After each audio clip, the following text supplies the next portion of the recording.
नमस्कार मंडळी, आपल्या आगरी किचनमध्ये तुमचे स्वागत आहे।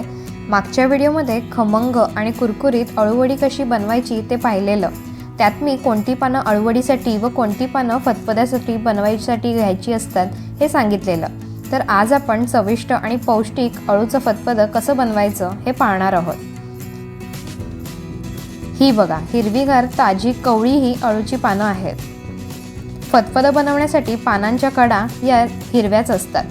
जसं अळूवडीसाठी काळवट अशा काळपट रंगाच्या देठं व बॉर्डर असतात, तसं इकडे हिरवीच असतात। फतफदं बनवताना देठं ही वरच्या रेषा काढून तुकडे करून घ्यायचे। याच्या पानांमुळे हाताला खाजही थोडी येऊ शकते, तर कापताना व्यवस्थित धुवून कापून घ्यायची। ही बघा, पानाशी स्वच्छ धुवून मी कापून घेतली।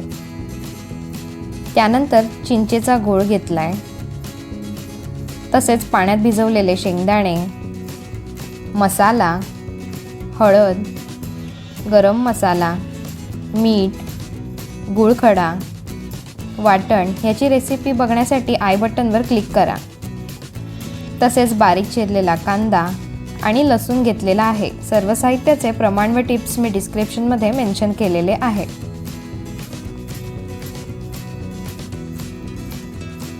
आता कढईत एक पळी तेल घालूया।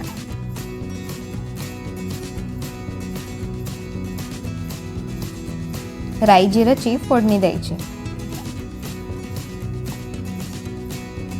राई तडकली की लगेचच ठेचलेला लसूण घालायचा।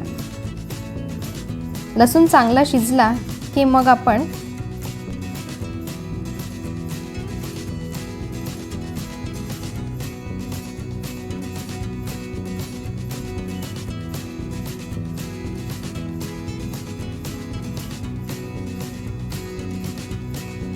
की बारीक चिरलेला असा कांदा घालायचा।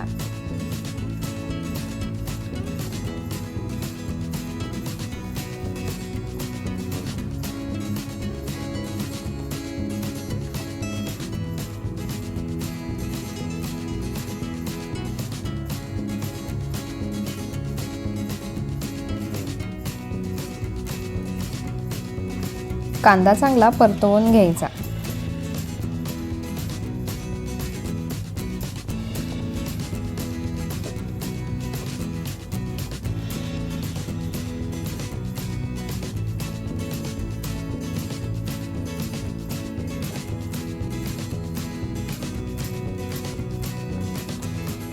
खूप जास्त करपवू नका व कच्चाही ठेवू नका।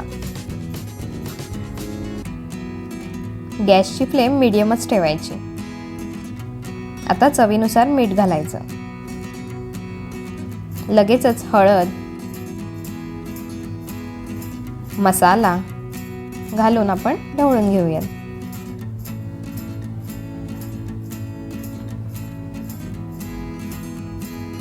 मसाला तेलात चांगला परतला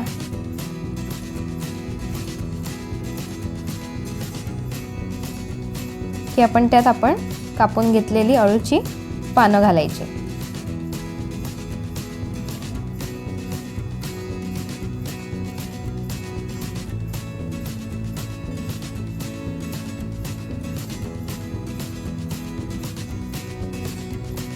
आणि सर्व असं मसाल्यावर परतवून घेऊया।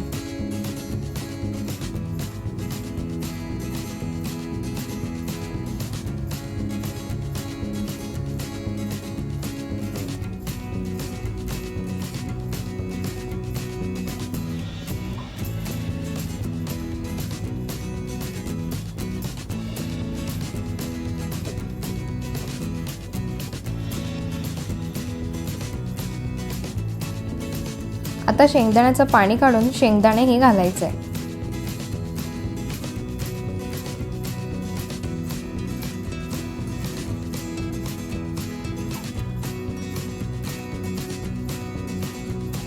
व्यवस्थित असं सगळं मिक्स करायचं।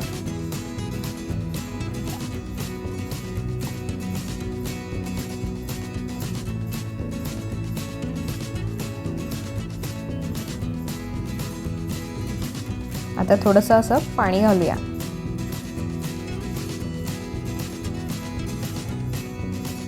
गॅसची फ्लेम मीडियम स्लो ठेवून आपण उकाळा घेऊयात।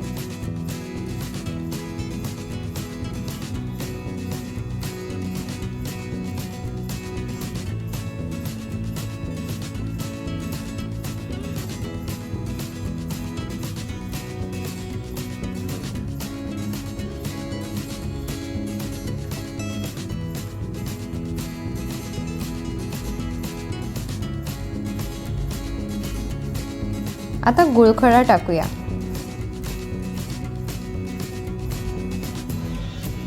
आणि वाटणही घालूयात. उकाळा आला की आपण सर्व जिन्नस एक एक करून घालून घ्यायचे आणि व्यवस्थित असं ढवळायचं.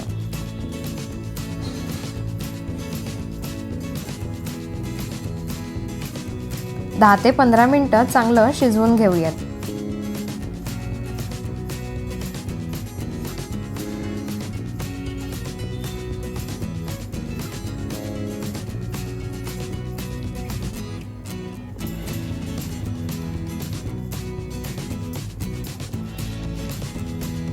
आता चिंचेचा घोळ घालूयात.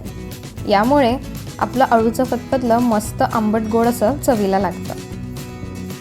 आणि गरम मसाला घालून आपण गॅसची फ्लेम बंद करायची. तर मंडळी, चविष्ट आणि पौष्टिक आंबट गोड असं अळूचं फतफदं तयार आहे. याचे फायदेही शरीराला भरपूर होतात. डिस्क्रिप्शनमध्ये मी टिप्स आणि फायदे बघायला विसरू नका. हे फतफदं भाकरी चपाती सोबत मस्तच लागतं. तुम्ही पण बनवून बघा आणि कसं झालंय हे कमेंटमध्ये सांगा मला.